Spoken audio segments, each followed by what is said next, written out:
Now, homeless at 16, Poppy Noor wanted to carry on going to school, so she turned to the state for financial help. Now 23, Poppy believes without benefits, she'd never have been able to continue her studies and make it to university. Yet the Chancellor, George Osborne, has said cuts to housing benefit for the under-25s are his next priority.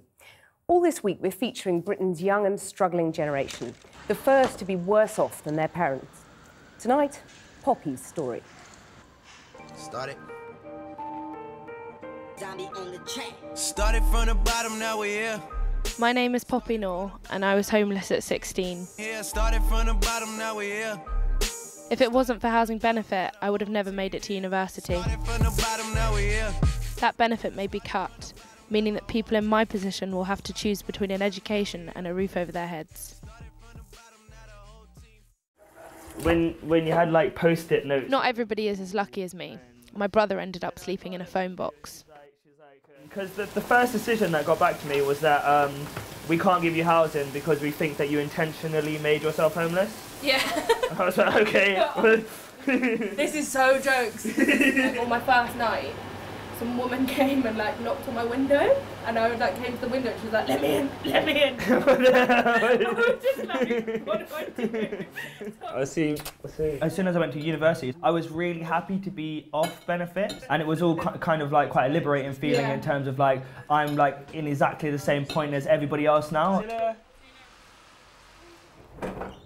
Hiya. I went to 6 hostels in total, but have gone back to my favourite to meet a girl called Emanuela. She shows how, with the right support, people can turn their lives around. I asked her what life would be like without housing benefit. I think I would have been dead. Basically dead, or depressed, or I don't know. Not in a good place. Being back there reminded me how much I needed that hostel. So for me, like, I had like best friends here, and some of them, like, because I was going to school and stuff, like I'd come back and they'd cook for me, and like we'd all just like, I don't know, like it was really nice. Like, oh, it's making me feel a bit emotional, but I really liked being here. It's really good. That's good that you feel a bit.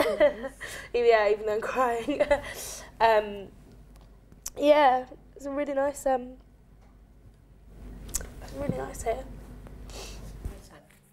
And Centrepoint are worried that the changes won't even save that much money.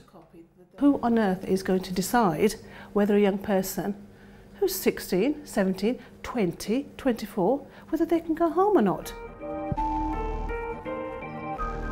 So we're just about to go into my old school and talk to a teacher that was really, really important to me, and you know, very much still a friend now, and someone that I really think was key. But you came to me and you said, "Miss, I've decided to apply to Cambridge. What do I do?"